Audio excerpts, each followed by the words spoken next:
How to zip a folder on VS Code. Hey everyone, in this tutorial I'll show you guys how you can easily zip a file or folder on VS Code. So the first thing you're going to have to do is go to your VS Code and find where your project is.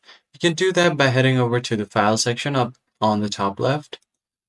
And then from here you can go to open recent and you'll see all of the available files right here.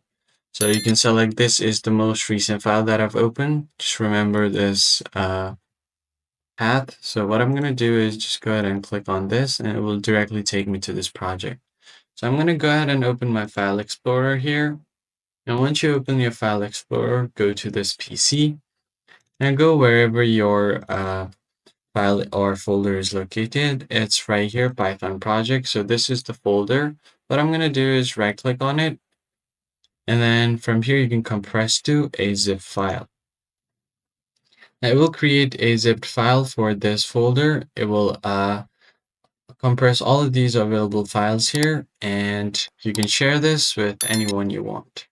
So wait for the process to be complete.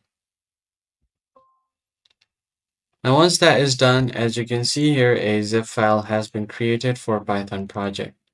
I hope this tutorial was helpful to you guys, and I'll catch you on the next one.